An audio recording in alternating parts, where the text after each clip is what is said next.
করতে না পারে সর্বদা আমাদের সজাগ থাকতে হবে, সতর্ক থাকতে হবে। আপনারা জানেন গত কয়েকদিন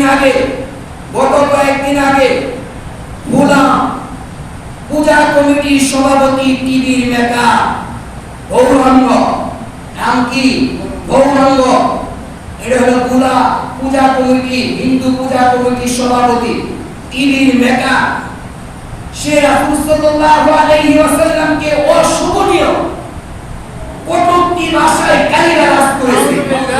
কি রকম গালিগালাজ করেছে আমি একজন মুসলমান হিসেবে, আমরা মুসলমান হিসেবে আমাদের মুখ দিয়ে বের করা সেটা কোনোভাবেই সম্ভব না।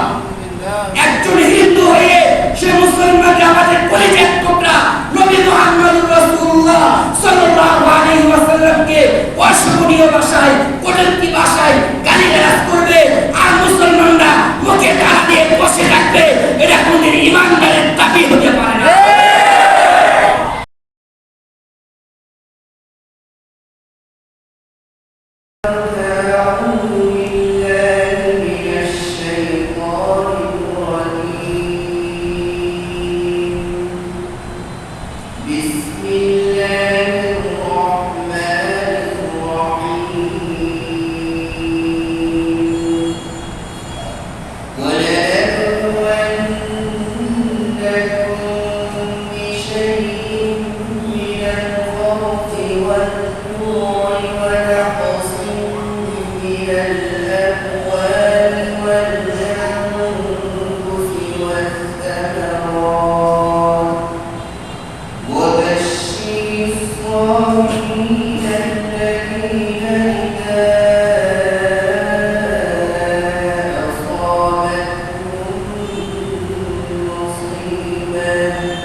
বিশেষ করে যারা মুমিন মুসলমান এরা বেশি পরীক্ষার সম্মুখীন হয়েছে। সাহাবায়ে কেরাম রিদওয়ানুল্লাহি তাআলা আলাইহিম আজমাইন তিনারা সবচেয়ে বেশি পরীক্ষার সম্মুখীন হয়েছেন। এর চাইতে আরো বেশি পরীক্ষার সম্মুখীন হয়েছেন আম্বিয়া আলাইহিস সালাতু ওয়াস সালাম। আল্লাহ রাব্বুল আলামিন মানুষদেরকে বিভিন্নভাবে পরীক্ষা নিয়ে থাকেন। আর এই পরীক্ষায় যদি উত্তীর্ণ হতে পারেন, পরীক্ষায় যদি ধৈর্য ধারণ করতে পারেন, সবর করতে পারেন, তাহলে আল্লাহ রাব্বুল আলামিন এর পুরস্কার ঘোষণা করেছেন। ইন্নামা ইউওয়াফাস সাবিরুনা আজরাহুম বিগাইরি হিসাব। যারা বিপদে আপদে মুসিবতে পরীক্ষার সময় আল্লাহ রাব্বুল আলামিনের পক্ষ হইতে যে পরীক্ষা আসে, এই পরীক্ষার সময় যদি ধৈর্য ধারণ করে সবর করে, তাহলে আল্লাহ রাব্বুল আলামিন বলেন ওয়াফাস সাবিরুনা আজরাহুম বিগাইরি হিসাব। এই সমস্ত ধৈর্যকারীদের জন্য বিগাইরি হিসাব, যার কোনো হিসাব নেই, এইরকম অগণিত সওয়াব আল্লাহ রাব্বুল আলামিন তাদেরকে দান করেন। অগণিত সওয়াব পুরস্কার হিসাবে দিয়ে দেন। তো আল্লাহ রাব্বুল আলামিন বিভিন্নভাবে মানুষদেরকে পরীক্ষা নিয়ে থাকেন। সূরা বাকারার এই আয়াতে কারিমার ভিতরে আল্লাহ রাব্বুল আলামিন বলেন ওয়ালা নাকুন্নাকুম, অবশ্যই আমি তোমাদের থেকে পরীক্ষা নিব। তোমাদের থেকে আমি অবশ্যই কি করব? পরীক্ষা নিব। বিশাইইন মিনাল খাউফ, কিছু ভয়ের মাধ্যমে আমি তোমাদের থেকে পরীক্ষা নিব। ওয়াল জুমু, ক্ষুধার মাধ্যমে আমি তোমাদের থেকে পরীক্ষা নিব। ওয়া নাকসিন মিনাল আমওয়াল ওয়াল আনফুস, মালের ক্ষতির মাধ্যমে আমি তোমাদের থেকে পরীক্ষা নিব। ওয়াল আনফুস, এবং প্রাণনাশের মাধ্যমে আমি তোমাদের থেকে পরীক্ষা নিব। জীবন ধ্বংসের মাধ্যমে, হালাকতের মাধ্যমে আমি তোমাদের থেকে পরীক্ষা নিব। ওয়াসসাবাগাত, ফল ফসলাদি ক্ষতির মাধ্যমে আমি তোমাদের থেকে পরীক্ষা নিব। ওয়াবাশশিরিস সাবিরিন, আল্লাহ রাব্বুল আলামিন বলেন ধৈর্য ধারণকারীদেরকে সুসংবাদ শোনান। আল্লাযীনা ইযা আসাবাতহুম মুসিবা, যখন কেউ বিপদের পরে, মুসিবতের পরে, বিপদের সময়, মুসিবতের সময় ধৈর্য ধারণ করে, সবর করে, আর বলে ক্বালু ইন্না লিল্লাহি ওয়া ইন্না ইলাইহি রাজিউন। ইন্না লিল্লাহি, আল্লাহ, আমরা আল্লাহর জন্য, ইন্না লিল্লাহ, আমরা আল্লাহর জন্য, ওয়া ইন্না ইলাইহি রাজিউন, এবং আমরা তারই নিকট ফিরে যাব। এই তো আয়াতের একটি খোলাসা অর্থ, আয়াতের সারমর্ম হল আমি যা বললাম তা। বিপদ আপদ মুসিবতের সময় আমরা কি কোন দোয়া করব? ইন্না লিল্লাহি ওয়া ইন্না ইলাইহি রাজিউন।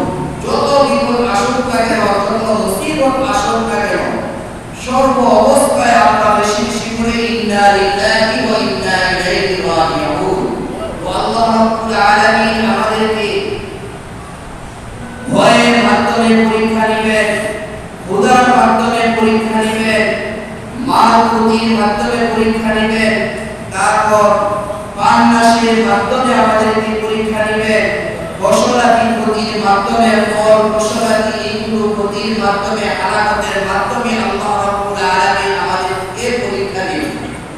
এই পরীক্ষায় যদি আমরা উত্তীর্ণ হতে পারি, তাহলে আল্লাহ রাব্বুল আলামিন ফল হিসাবে, পুরস্কার হিসাবে, বিনিময় হিসাবে ইন্নামা ইউওয়াফাস সাবিরুনা আজরাহুম বিগাইরি হিসাব, বেহিসাব আমাদেরকে সওয়াব দান করেন। আলহামদুলিল্লাহ।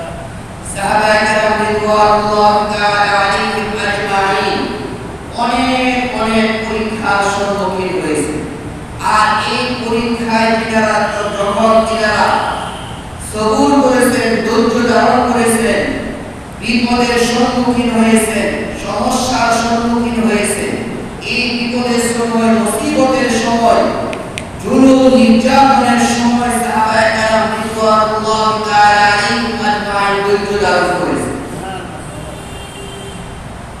আল্লাহ রাসূল সাল্লাল্লাহু আলাইহি ওয়াসাল্লাম মদিনা হিজরতে যাওয়ার আগে যখন মক্কায় মুকাররমায় ছিলেন তখনকার যুগে মক্কার কাফের মুশরিকরা সাহাবায়ে কেরাম রিদওয়ানুল্লাহ তাআলা আলাইহিম আজমাইন তিনাদেরকে কঠিন অনেক বড় বড় মুসিবত দিয়েছে, দুঃখ কষ্ট নির্যাতন দিয়েছে, তাদেরকে নির্যাতন করেছেন, কঠিন নির্যাতন করেছেন, জুলুম করেছেন তাদের উপর।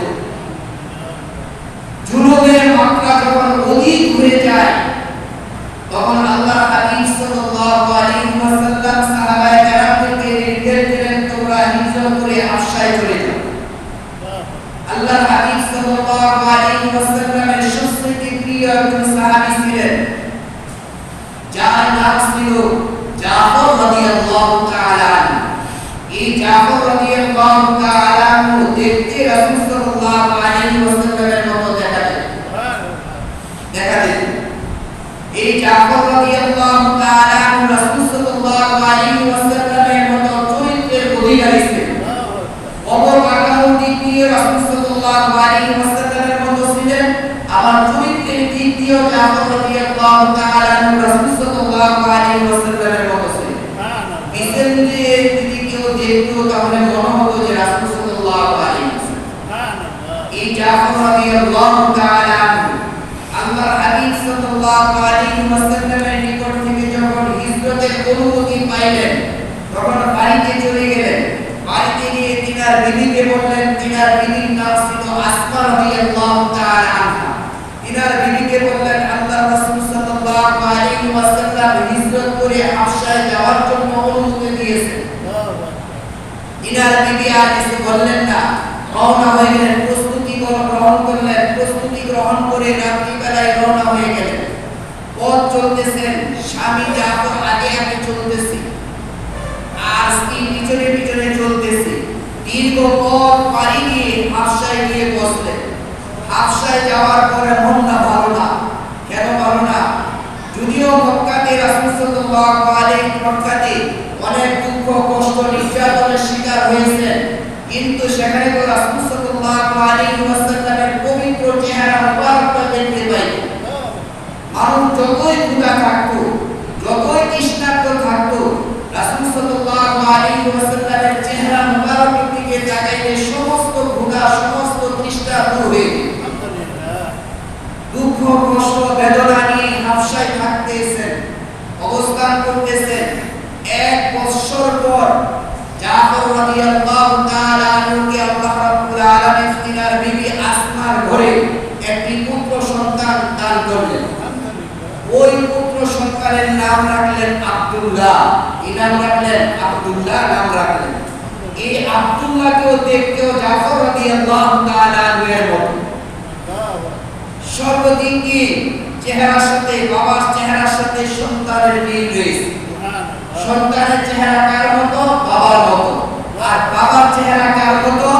রাসূলুল্লাহ সাল্লাল্লাহু আলাইহি ওয়াসাল্লামের মতো। তাহলে সন্তানের চেহারাটা কার মতো হলো? রাসূল সাল্লাল্লাহু আলাইহি ওয়াসাল্লামের মতো হয়ে গেল। ভাবতেছেন স্বামী স্ত্রী আসমা এবং জাফর রাদিয়াল্লাহু তাআলা আনহু ভাবতেছেন, যদি এই সংবাদটা রাসূল সাল্লাল্লাহু আলাইহি ওয়াসাল্লামকে দিতে পারতাম তাহলে কতই না ভালো হতো, কিন্তু সম্ভব হচ্ছে না। এর আর এক বছর পর আরেকটি সন্তান আসমা রাদিয়াল্লাহু তাআলা আনহার গর্ভে জন্ম নিল। তার নাম রাখা হলো মুহাম্মদ। তার নাম কি রাখলো? মুহাম্মদ রাখলো। এর আরেক বছর পর আরেকটি সন্তান জন্ম নিল। এক নাম রাখা হলো আউন। তিন সন্তান হলো।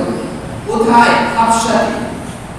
তিন সন্তান জন্ম নেওয়ার পর এমন সময় আল্লাহ রাসূল সাল্লাল্লাহু আলাইহি ওয়াসাল্লামের পক্ষ হইতে ঘোষণা আসলো যে আল্লাহ রাসূল সাল্লাল্লাহু আলাইহি ওয়াসাল্লাম হিজরত করে মদিনায় রওনা দিয়েছেন। এখনো মদিনায় পৌঁছেননি, মদিনায় রওনা দিয়েছেন হিজরত করে মক্কা থেকে।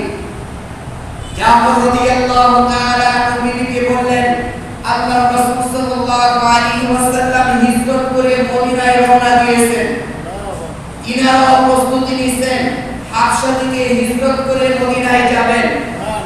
প্রস্তুতি নেওয়ার পরে হাবশা থেকে হিজরত করে মদিনায় যাওয়ার জন্য রওনা দিয়ে গেলেন।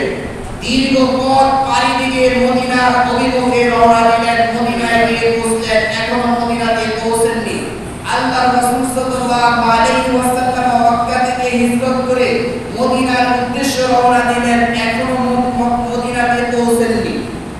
এর মাঝখানে তাবুকের যুদ্ধ, এই তাবুকের যুদ্ধে আবার বিজয়ী লাভ করে আল্লাহর রাসূল সাল্লাল্লাহু আলাইহি ওয়াসাল্লাম মদিনায় পৌঁছলেন। এই দিক দিয়ে আবার জাফর রাদিয়াল্লাহু তাআলা তিন সন্তান এবং বিবিকে নিয়ে মদিনায় পৌঁছলেন। দূর থেকে যখন আল্লাহর রাসূল সাল্লাল্লাহু আলাইহি ওয়াসাল্লাম জাফর রাদিয়াল্লাহু তাআলাকে দেখলেন, তখন যেখানে বসা ছিলেন এখান থেকে উঠে গিয়ে জাফর রাদিয়াল্লাহু তাআলাকে জড়িয়ে ধরলেন এবং তিনার তিন সন্তানকে জড়িয়ে ধরলেন, কপালে চুমু খাইলেন। কেমন সাহাবী ছিলেন! আল্লাহর রাসূল সাল্লাল্লাহু আলাইহি ওয়াসাল্লামের প্রিয় সাহাবী ছিলেন। নিজে উঠে গিয়ে জাফর রাদিয়াল্লাহু তাআলাকে জড়িয়ে ধরলেন এবং বললেন, আমি জানি না আজকের দিনটা কোন বিষয়ের জন্য খুশি। মক্কা থেকে হিজরত করে মদিনা আসা, এটার জন্য আমি খুশি না জাফরের সাথে আমার সাক্ষাৎ হওয়ার দীর্ঘ 3 পর, এই জন্য আমি খুশি, আমি বলতে পারতেছি। তিন সন্তানকে জড়িয়ে ধরলেন, সাথে সাথে আবার পরীক্ষার সম্মুখীন হয়ে মুসলমানরা কেমন পরীক্ষার, কঠিন পরীক্ষার সম্মুখীন হয়েছেন। সাহাবায়ে কেরাম রিদওয়ানুল্লাহি তাআলা আলাইহি আজমাইন কেমন কঠিন পরীক্ষার সম্মুখীন হয়েছেন। মুতার যুদ্ধের ঘোষণা এসে গেল, মাত্র সাক্ষাৎ হলো, এর ভিতরে আবার মুতার যুদ্ধের ঘোষণা আসলো। আল্লাহর রাসূল সাল্লাল্লাহু আলাইহি ওয়াসাল্লাম ঘোষণা করে দিলেন সাহাবায়ে কেরামদের মাঝে, মুতার যুদ্ধের জন্য তোমরা প্রস্তুতি গ্রহণ করো। আল্লাহর পয়গম্বর সাল্লাল্লাহু আলাইহি ওয়াসাল্লাম জাফর রাদিয়াল্লাহু তাআলাকে সেনা প্রধান বানাইলেন, ইসলামের পতাকা তার হাতে তুলে দিলেন এবং মুজাহিদরা যুদ্ধের ময়দানে চলে গেলেন। ওমর যুদ্ধ শুরু হয়ে গেল, মুসলমানদের সাথে কাফেরদের যুদ্ধ শুরু হয়েছে। জাফর রাদিয়াল্লাহু তাআলার হাতে ইসলামের পতাকা, পিছন থেকে একজন ইসলামের শত্রু, মুসলমানদের শত্রু কাফের এসে জাফর রাদিয়াল্লাহু তাআলার যে হাতে, ডান হাতে ইসলামের পতাকা ছিল, ওই হাতটাকে তরবারি দিয়ে, মুখ দিয়ে তরবারি দিয়ে আঘাত করে হাতটাকে কেটে দেহ থেকে আলাদা করে দিলেন। জাফর রাদিয়াল্লাহু তাআলা ইসলামের পতাকা মাটিতে ফেলাইলেন না, সাথে সাথে বাম হাত দিয়ে কি করলেন, ইসলামের পতাকা উত্তোলন করলেন। পিছন থেকে আরেকজন ইসলামের শত্রু এসে জাফর রাদিয়াল্লাহু তাআলার বাম হাতটাও কি করে কেটে ফেলে। এবার জাফর রাদিয়াল্লাহু তাআলা ইসলামের পতাকা মাটিতে ফেলাইলেন না, ওই ইসলামের পতাকাকে দাঁত দিয়ে কামড়িয়ে ধরলেন, যাতে করে কোনো অবস্থাতেই ইসলামের পতাকা মাটিতে না পড়ে। ইসলামের প্রতি কেমন দরদ ছিল সাহাবায়ে কেরাম! হাত কেটে গেছে, ডান হাত কেটে গেছে, বাম হাত কেটে গেছে, তারপরে ইসলামের পতাকা মাটিতে পড়ে যাবে, তিনি বরদাস্ত করতে পারলেন না। ওই ইসলামের পতাকা তিনি করলেন দাঁত দিয়ে কামড় দিয়ে ধরে রাখলেন, যাতে করে কোনো অবস্থাতেই ইসলামের পতাকা মাটিতে না পড়ে। অপেক্ষা করতেছেন দেখি কেউ আসে কিনা। আরেকজন এসে সেই পতাকাকে কি করলেন, হাতে ধারণ করলেন। জাফর রাদিয়াল্লাহু তাআলা আনহু ওই যুদ্ধের ময়দানে শহীদ হয়ে গেলেন। আল্লাহর পয়গম্বর সাল্লাল্লাহু আলাইহি ওয়াসাল্লামের নিকট সংবাদ পৌঁছলো যে জাফর রাদিয়াল্লাহু তাআলা আনহু যুদ্ধের ময়দানে শহীদ হয়ে গেছেন। আল্লাহর পয়গম্বর সাল্লাল্লাহু আলাইহি ওয়াসাল্লাম চোখের পানি ধরে রাখতে পারলেন না, কাঁদতেছে, চোখ দিয়ে পানি পড়তেছে। বাড়িতে তিনটি সন্তান, মাত্র ছোট ছোট মাসুম তিনটি সন্তান। আল্লাহর পয়গম্বর সাল্লাল্লাহু আলাইহি ওয়াসাল্লাম জাফর রাদিয়াল্লাহু তাআলা আনহুর ঘরে গেলেন। ঘরে গিয়ে আব্দুল্লাহ, মুহাম্মদ, আউনকে ডাকলেন এবং তাদেরকে জড়িয়ে ধরলেন। জড়িয়ে ধরার পরে আল্লাহর পয়গম্বর সাল্লাল্লাহু আলাইহি ওয়াসাল্লামের চোখ থেকে আরো পানি সমানে বের হইতেছে, সমানে কাঁদতেছে।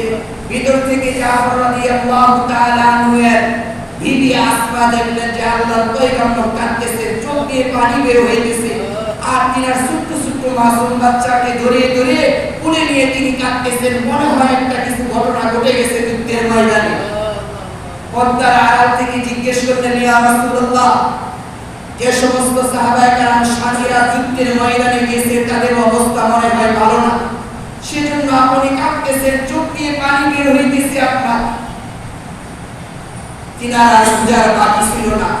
তিনি বুঝতে পেরেছেন তিনার স্বামী জাফর যুদ্ধের ময়দানে মোতার যুদ্ধে শহীদ হয়ে গেছে। রাসূল কাঁদতেছেন জাফরের জন্য, তাহলে স্ত্রী কিভাবে কাঁদতে পারে? স্ত্রীর কান্না কেমন হতে পারে চিন্তা করেন। কিন্তু স্ত্রী ছিল ধৈর্যধারী মহিলা, শোক ধৈর্যের সাথে দেওয়ালের মতো তিনি দাঁড়িয়ে রইলেন। এবং তিনার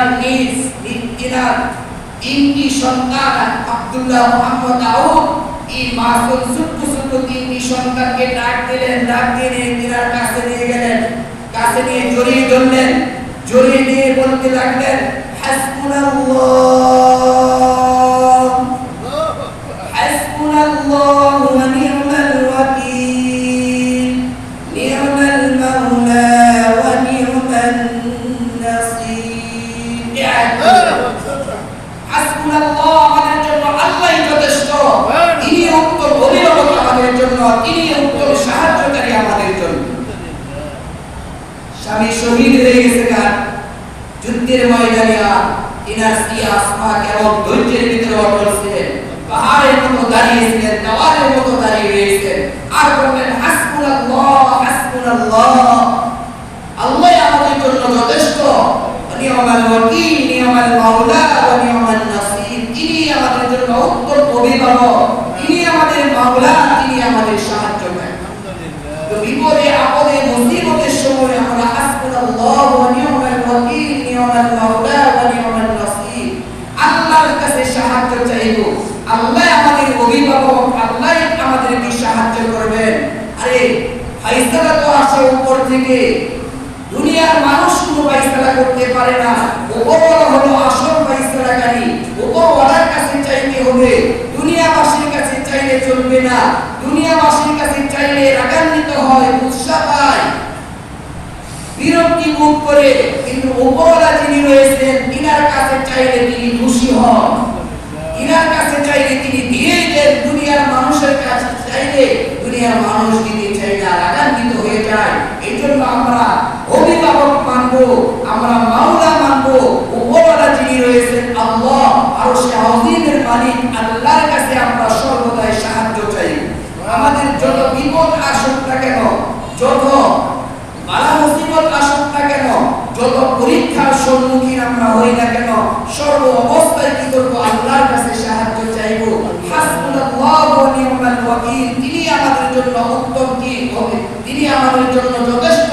নি'মাল মাওলা ওয়া নি'মান নাসীর, তিনি আমাদের জন্য উত্তম মাওলা, উত্তম অভিভাবক, উত্তম সাহায্যকারী। সুবহানাল্লাহ, যিনি উত্তম সাহায্যকারী, তার কাছে সাহায্য না চেয়ে যদি আমরা অন্যের কাছে সাহায্য চাই, তাহলে কি সাহায্য পাওয়া যাবে? সাহায্য পাওয়া যাবে না। যিনি উত্তম মাওলা, তার কাছে আমাদের সাহায্য চাইতে হবে। এই যে দোয়াটা পাঠ করলেন, আয়াত পাঠ করলেন, এই আয়াতের বরকতে জাফর রাদিয়াল্লাহু তাআলা আনহুর স্ত্রী আসমা রাদিয়াল্লাহু তাআলা আনহা কেমন বরকত হয়েছে। তিনার স্ত্রী স্বামী জাফর মারা যাওয়ার পরে, আবু বকর সিদ্দিক রাদিয়াল্লাহু তাআলা আনহু তিনার স্ত্রীও মারা যায়।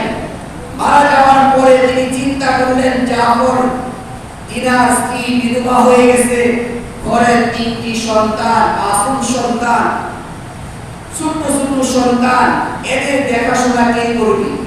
এই চিন্তা করে আবু বকর সিদ্দিক রাদিয়াল্লাহু তাআলা আনহু জাফর রাদিয়াল্লাহু তাআলা আনহু এর স্ত্রী আসমা রাদিয়াল্লাহু তাআলা আনহার কাছে বিবাহের প্রস্তাব পাঠাইলেন। আবু বকর সিদ্দিক রাদিয়াল্লাহু তাআলা আনহু বলেন, যদি আসমা রাজি থাকে তাহলে তাকে বিবাহ বন্ধনে আবদ্ধ করে আনতে আমার কোনো আপত্তি নেই। আসমা রাদিয়াল্লাহু তাআলা আনহু তিনার প্রস্তাবে রাজি হয়ে গেলেন। আবু বকর সিদ্দিক রাদিয়াল্লাহু তাআলা আনহার ঘরে যখন আসমা রাদিয়াল্লাহু তাআলা আনহা আসলেন, সংসার শুরু হলো 2 বছর। এই বছরগুলোর ভিতরে আরেকটি সন্তান আবু বকর সিদ্দিক রাদিয়াল্লাহু তাআলা আনহার বংশে আরেকটি সন্তান আল্লাহ রাব্বুল আলামিন দান করেন। আগে ছিল 3 সন্তান, জাফর রাদিয়াল্লাহু তাআলা আনহু, এখন আবু বকর সিদ্দিক রাদিয়াল্লাহু তাআলা আনহার বংশে আরেক সন্তান ইবনে আবু বকর। আর জাফরের ঘরে 3 সন্তান, আব্দুল্লাহ, মুহাম্মদ, আউদ, এই 4 সন্তান হলো। পরবর্তী সময়ে আবু বকর সিদ্দিক রাদিয়াল্লাহু তাআলা আনহু যখন ইন্তেকাল করলেন, তখন আলী রাদিয়াল্লাহু তাআলা আনহু প্রস্তাব পাঠাইলেন আসমা রাদিয়াল্লাহু তাআলা আনহার কাছে, যদি আসমা রাজি থাকে তাহলে তাকে বিবাহ বন্ধনে আবদ্ধ করতে আমার কোনো আপত্তি নেই। আসমা রাদিয়াল্লাহু তাআলা আনহু প্রস্তাবে সাড়া দিলেন, বিবাহ বন্ধনে আবদ্ধ হয়ে গেল। এখন চিন্তা করুন, একজন মহিলা 2 জন খলিফা তিনার স্ত্রী হলেন। একজন প্রিয় সাহাবী স্ত্রী ছিলেন জাফর রাদিয়াল্লাহু তাআলা আনহু, যে জাফর সম্পর্কে রাসূল সাল্লাল্লাহু আলাইহি ওয়াসাল্লাম বলেছেন সে দেখতে তো আমার মতো, অবকাঠামোর দিক দিয়ে আমার মতো, চরিত্রের দিক দিয়েও সে আমার মতো। আবার আবু বকর সিদ্দিক রাদিয়াল্লাহু তাআলা আনহুর স্ত্রী হলেন। আবার আরেকজন খলিফা আলী রাদিয়াল্লাহু তাআলা আনহুর স্ত্রী হলেন। এই জাফর রাদিয়াল্লাহু তাআলা আনহুর স্ত্রী আসমা রাদিয়াল্লাহু তাআলা আনহা কিসের বরকতে হলেন? 2 জন খলিফার স্ত্রী হলেন। এটা হলো হাসবুনাল্লাহু ওয়া নি'মাল ওয়াকিল, নি'মাল মাওলা ওয়া নি'মান নাসির। বিপদের সময় স্বামী যুদ্ধের ময়দানে শহীদ হয়ে গেছে, আল্লাহর পয়গম্বর সাল্লাল্লাহু আলাইহি ওয়াসাল্লাম 3টি সন্তানকে কোলে জড়িয়ে কাঁদছেন, চোখ দিয়ে পানি বের হয়ে গেছে। তাহলে আল্লাহর রাসূল কাঁদছেন, তাহলে স্ত্রী কেমন কাঁদার কথা, স্ত্রী চোখ দিয়ে কেমন পানি বের হওয়ার কথা। এমন সময় আসমা রাদিয়াল্লাহু তাআলা আনহু ধৈর্যশীলা মহিলা, আসমা রাদিয়াল্লাহু তাআলা আনহু ধৈর্যের সাথে অটল ছিলেন, ধৈর্যের উপর অটল ছিলেন এবং সন্তানটিকে কাছে এনে জড়িয়ে দিয়ে বললেন হাসবুনাল্লাহু ওয়া নি'মাল ওয়াকিল, নি'মাল মাওলা। এই আয়াতে কারিমার বরকতে আল্লাহ রাব্বুল আলামিন এই আসমা রাদিয়াল্লাহু তাআলা আনহাকে তখন 2 জন খলিফাতুল মুসলিমিন, একজন আবু বকর, একজন আলী রাদিয়াল্লাহু তাআলা আনহুর স্ত্রী বানিয়ে দিলেন। এই আয়াতে কারিমার বরকতে সন্তান 3 জন, জাফর রাদিয়াল্লাহু তাআলা আনহুর সন্তান 3 জন, আর আবু বকর সিদ্দিক রাদিয়াল্লাহু তাআলা আনহুর সন্তান 1 জন। এই হলো 4 জন আসমা রাদিয়াল্লাহু তাআলা আনহার সন্তান। একদিন আবু বকরের সন্তান ইবনে আবু বকর আর জাফর রাদিয়াল্লাহু তাআলা আনহুর বড় সন্তান আব্দুল্লাহ, এই 2 জনের ঝগড়া লাগছে। আবু বকর সিদ্দিক রাদিয়াল্লাহু তাআলা আনহুর সন্তান বলতেছে, ইবনে আবু বকর বলতেছে যে আমার বাবা হলো সবচেয়ে বেশি উত্তম, কারণ আমার বাবা গুহার ভিতরে ছিলেন। সেই গুহার ভিতরে 3 দিনের আমল, গত জুমায় বলেছিলাম ওমর রাদিয়াল্লাহু তাআলা আনহু সারা জীবনের আমলের বিনিময় এই 3 দিনের আমল নিতে চাইছিলেন। সুতরাং আমার বাবা হলো সবচেয়ে বেশি উত্তম। এবারে ইবনে আবু বকরের ছেলে বলে, আর জাফর রাদিয়াল্লাহু তাআলা আনহুর ছেলে আব্দুল্লাহ বলে আমার বাবা হলো সবচেয়ে বেশি উত্তম, কারণ আমার বাবা অবকাঠামোর দিক দিয়ে রাসূল সাল্লাল্লাহু আলাইহি ওয়াসাল্লামের মতো দেখা যেত, আবার চরিত্রের দিক দিয়ে রাসূল সাল্লাল্লাহু আলাইহি ওয়াসাল্লামের মতো ছিলেন। সুতরাং আমার বাবা হলো সবচেয়ে বেশি উত্তম। 2 জনের ভিতরে ঝগড়া, একজন জাফরের ছেলে, একজন আবু বকরের ছেলে। আলী রাদিয়াল্লাহু তাআলা আনহু এই ঝগড়া দেখছিলেন, ঝগড়া দেখে কি উত্তর দিবেন তিনি বের করতে পারছিলেন না। আসমা রাদিয়াল্লাহু তাআলা আনহাকে ডাক দিয়ে বলেন, দেখো তোমার 2 সন্তান ঝগড়া লাগছে। আসমা রাদিয়াল্লাহু তাআলা আনহু 2 সন্তানকে ডাক দিলেন, তোমরা কি নিয়ে ঝগড়া করছো? ইবনে আবু বকর বলে, আবু বকরের ছেলে বলে যে আমার বাবা সবচেয়ে বেশি উত্তম। জাফরের ছেলে আব্দুল্লাহ বলে আমার বাবা সবচেয়ে বেশি উত্তম। আসমা রাদিয়াল্লাহু তাআলা আনহা কেমন মেধাবী ছিলেন চিন্তা করেন। সুন্দরভাবে আলী রাদিয়াল্লাহু তাআলা জবাব দিতে পারলেন না, উত্তর দিতে পারলেন না, সমাধান দিতে পারলেন না, কিন্তু আসমা রাদিয়াল্লাহু তাআলা আনহা সুন্দরভাবে জবাব দিয়ে দিলেন, সমাধান দিয়ে দিলেন। আসমা রাদিয়াল্লাহু তাআলা আনহা বললেন, তোমরা এই বিষয়ে আর কখনো ঝগড়া করবে না। আমি দেখেছি যুবকদের মধ্যে সবচেয়ে বেশি প্রিয় ছিল জাফর রাদিয়াল্লাহু তাআলা আনহু, সুতরাং এই ইতিহাস যুবকদের মধ্যে সবচেয়ে বেশি উত্তম আমি মুরব্বিদের ভিতরে দেখেছি। মুরব্বিদের ভিতর থেকে আবু বকর সিদ্দিক রাদিয়াল্লাহু তাআলা আনহুর চাইতে উত্তম মানুষ, বুজুর্গ মানুষ আমার সাথে আর কোনোদিন সাক্ষাৎ হয়নি। ইমাম সাহেব এরকম অসংখ্য ঘটনা রয়েছে যে ইসলামের জন্য তারা প্রাণ দিয়েছে, ইসলামের জন্য রক্ত দিয়েছে, ইসলামের জন্য জান মাল খরচ করেছেন।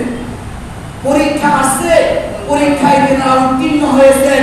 মুসিবত আসছে, মুসিবতের সময় তারা ধৈর্য ধারণ করেছেন।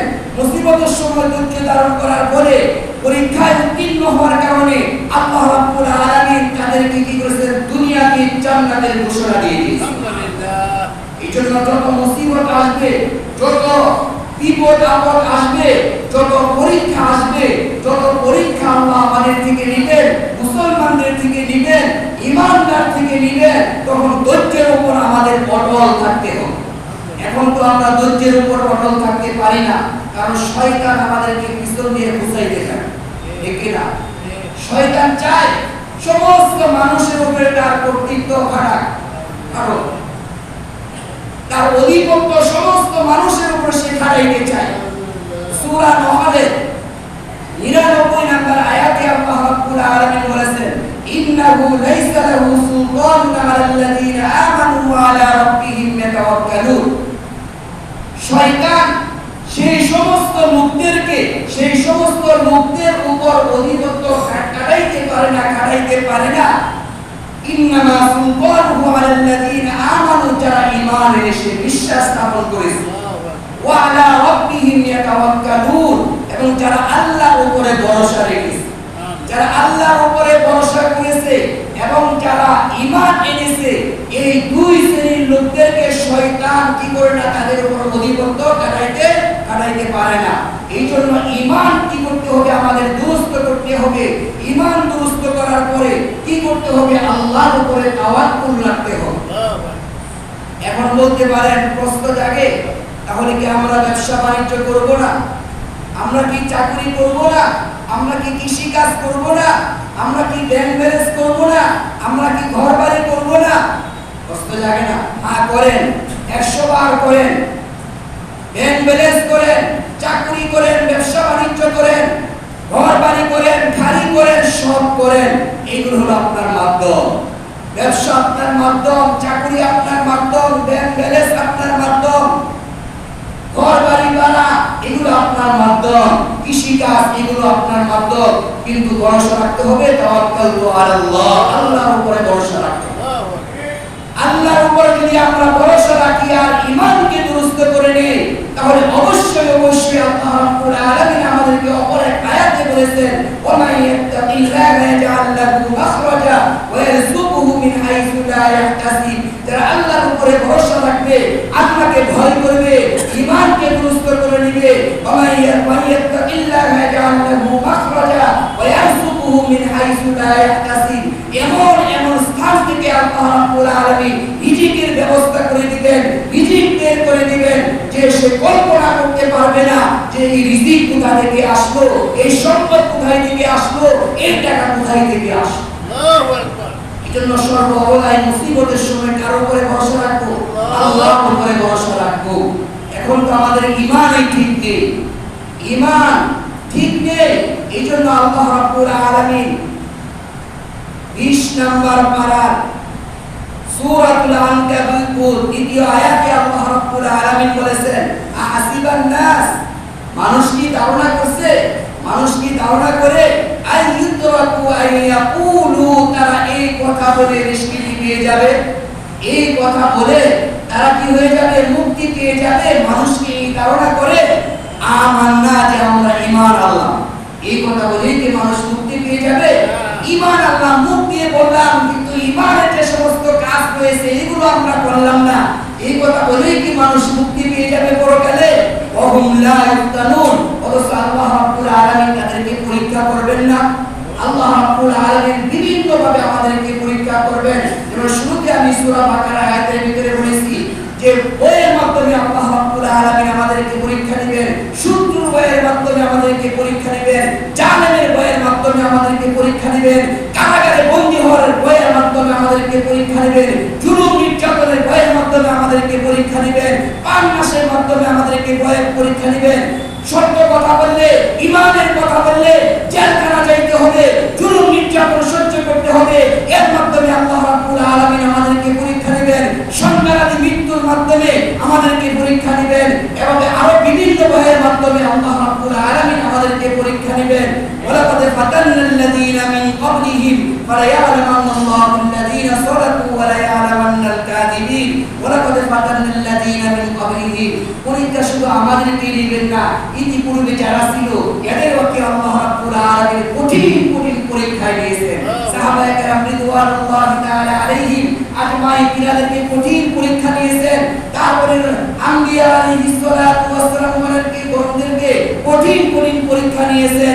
ফালায়া'লামান্নাল্লাহু আল্লাযীনা সাদাকু ওয়া লায়া'লামান্নাল কাযিবিন, কে সত্যবাদী তার এই দাবিতে যে আমি ঈমানদার, এই দাবিতে কে সত্যবাদী সেটা আল্লাহ রাব্বুল আলামিন জেনে নেবেন।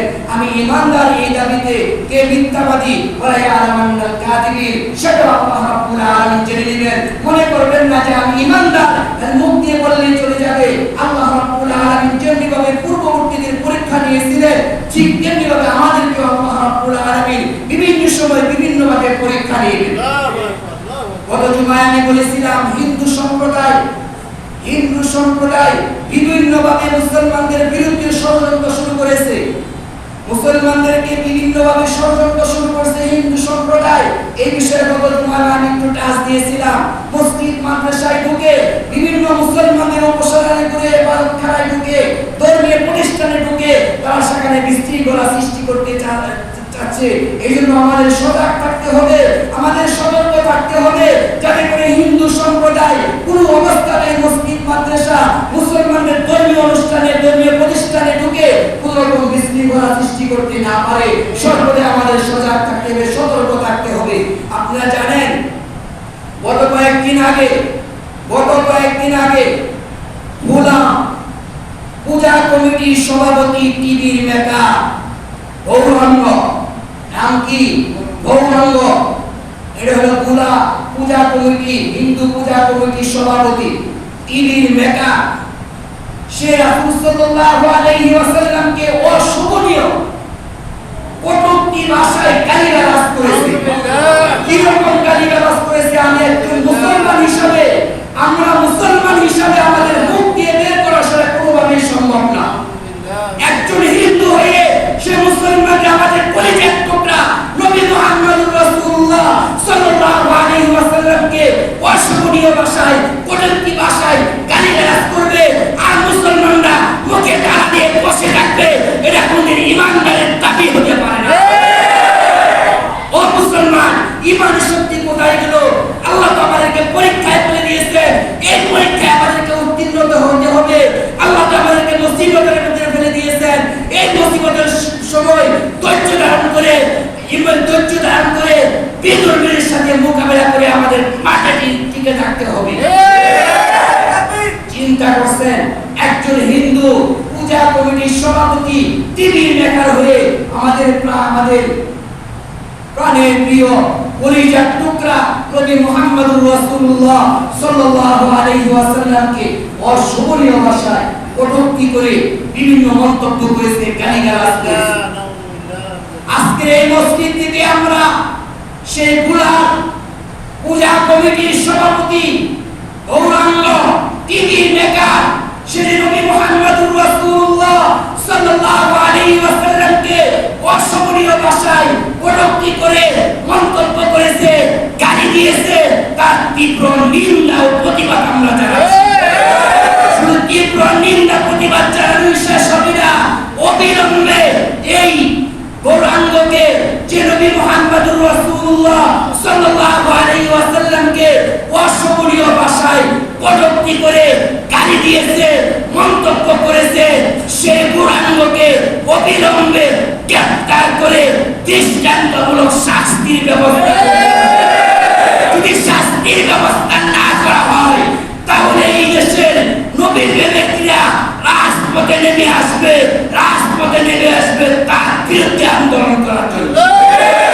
আমরা কি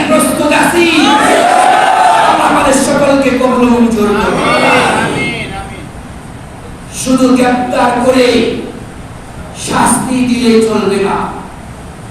যে নবী মুহাম্মদুর রাসূলুল্লাহ আমাদের কলিজার টুকরা নবীকে গালি দিয়েছে, নবীকে নিয়ে ঠাট্টা করেছে, বিদ্রুপ করেছে, বাজে মন্তব্য করেছে।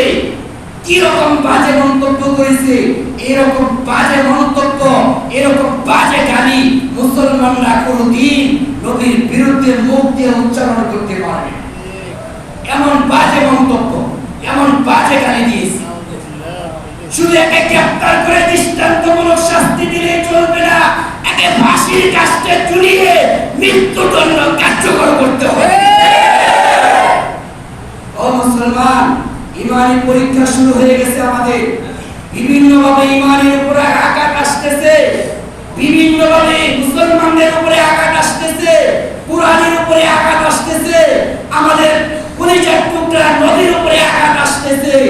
এই আঘাতের মোকাবেলা আমাদের করতে হবে। হুদায়বিয়ার প্রান্তরে আল্লাহর রাসূল সাল্লাল্লাহু আলাইহি ওয়াসাল্লাম সাহাবায়ে কেরামদের নিকট থেকে অঙ্গীকার নিয়েছিলেন, বায়াত নিয়েছিলেন। সূরাতুল ফাতিহা 10 নম্বর আয়াত, ইন্নাল্লাযীনা ইউবাইউনাকা ইন্নামা ইউবাইউনাল্লাহ ইয়াদুল্লাহি ফাওকা আইদিহিম। আল্লাহর রাসূল সাল্লাল্লাহু আলাইহি ওয়াসাল্লাম সাহাবায়ে কেরামদের নিকট থেকে অঙ্গীকার নিয়েছিলেন। আল্লাহ বলেন, আমি ইন্নাল্লাযীনা ইউবাইউনাকা ইন্নামা ইউবাইউনাল্লাহ, তারা শুধু আমরা আপনার নিকট অঙ্গীকারবদ্ধ হয়নি, তারা আমার নিকট থেকে অঙ্গীকার নিয়েছে। ইয়াদুল্লাহি ফাওকা আইদিহিম, তাদের হাতের উপরে রয়েছে আমার হাত। আল্লাহ নিজে বলতেছেন যারা বায়াত গ্রহণ করেছে হুদায়বিয়ার প্রান্তরে।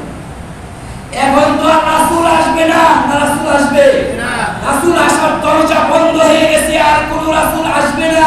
তাহলে আমরা কার নিকট বায়াত গ্রহণ করব? আল্লাহর পয়গম্বর একটি তরিকা রেখে দিয়েছেন, ইন্নামাল উলামা ওয়ারাসাতুল আম্বিয়া। ওয়ারাসাগণ হলেন নবীগণ, উম্মত উলামায়ে উম্মত হলেন নবীগণের ওয়ারিসদার উত্তরাধিকারী।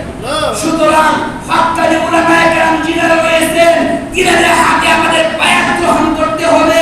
বায়াত গ্রহণ করে যখনই হক্কানি উলামায়ে কেরামের পক্ষ হইতে কোনো ডাক আসবে, কোনো কর্মসূচি আসবে, সঙ্গে সঙ্গে সেই কর্মসূচি পালন করার জন্য প্রয়োজনে আমরা মাল দিব, প্রয়োজনে আমরা জান দিব, প্রয়োজনে আমরা রক্ত দিব, প্রয়োজন হলে আমরা কেল্লাটা ইসলামের জন্য, নবীর জন্য, দ্বীনের জন্য উৎসর্গ করে দিব। আল্লাহ আমাদের সকলকে দ্বীনের জন্য, ইসলামের হিফাজতের জন্য কবুল ও মঞ্জুর করুন। অন্তরে কিনে রাখতে হবে, কিছু পারলাম না, রাসূলকে গালি দিয়েছে, আমরা রাসূলের উম্মত। এত বড় সাহস সে কোথায় পেল? এত বড় সাহস এই বাংলার জমিনে হিন্দু কুলাঙ্গার কিভাবে পেল? অবশ্যই এর পিছনে মদত আছে, এর পিছনে আমাদের সেন্টার দিচ্ছে। সতর্ক থাকতে হবে। কোন হিন্দুরা এরকম অনেক ঘটনা ঘটতেছে, মসজিদে ঢুকে পায়জামা, পাঞ্জাবি পায়জামা, টুপি দাঁড়িয়ে রেখে মসজিদের ভিতরে ফিতনা করতেছে। কত সময় বলেছিলাম, মাদ্রাসার ভিতরে ফিতনা করতেছে, ছাত্র সেজে দাড়ি টুপি রেখে সেখানে বিশৃঙ্খলা সৃষ্টি করতেছে। বিভিন্নভাবে ইসলামকে হেয় করার জন্য, ইসলামকে হেয় করে মসজিদ মাদ্রাসাগুলো ভিতরে দুর্ঘটনা ঘটিয়ে তারা আন্তর্জাতিকভাবে উচ্চ পর্যায়ে তারা সেটা প্রমাণ করতে যায় মুসলমানরা জঙ্গি। মুসলমানরা জঙ্গি বানায়, মুসলমানদেরকে জঙ্গি বানাইতে চায়, মুসলিম মাদ্রাসা এগুলোকে জঙ্গির আস্তানা বানাইতে চায়। এই জন্য আমাদের কি করতে হবে? সতর্ক থাকতে হবে। আল্লাহ আমাদের সকলকে ইসলামের জন্য, দ্বীনের জন্য, দ্বীনের দায়ী হিসাবে, ইসলামের দায়ী হিসাবে সকলকে কবুল ও মঞ্জুর করুন। আমিন। ওয়া আখিরু দাওয়ানা আলহামদুলিল্লাহি রাব্বিল আলামিন।